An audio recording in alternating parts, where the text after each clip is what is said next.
A security nightmare that went off without a hitch. Remarkable considering the multitude gathering for the Queen's funeral. The royal family exposed, out in the open, walking behind the coffin. 500 world leaders under one roof. Security experts around the world marveled at how they managed to keep everyone safe. How do you pull something like that off? They had it covered, and it went very well. 10,000 police officers from across Great Britain were called up for duty. The streets were closed to traffic, creating a 12-mile ring of steel around the city. Garbage cans and manhole covers were checked for bombs and then sealed shut. Drones were banned, with special technology in place to enforce the no-fly zone.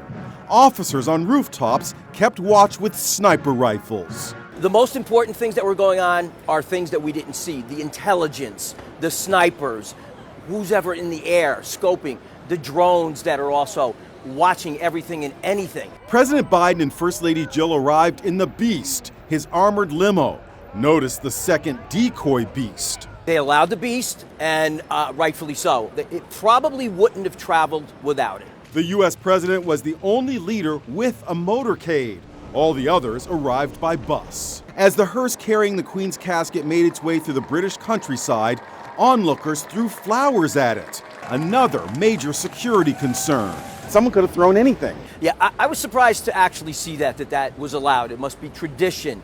But there were officers every 5 to 6 feet facing the crowd. Again, drones in the air, spotters on the roofs. There were security challenges all through the weekend as King Charles hosted a gathering at Buckingham Palace, dubbed the Reception of the Century, with 1,000 VIPs, including the Bidens. But Harry and Meghan were excluded. Apparently, they were disinvited on the grounds that they are no longer working royals. One insider is quoted as saying that the snub is absolutely bonkers.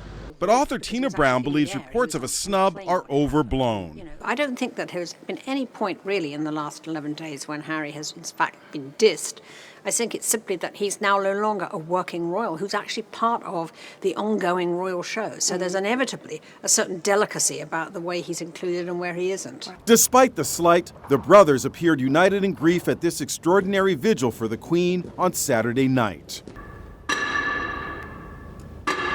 They led the Queen's grandchildren in a perfectly choreographed tribute, both looking deeply moved as they stood by the Queen's casket, their heads bowed. Sunday night, the entire nation came to a halt for 2 full minutes as they remembered their Queen.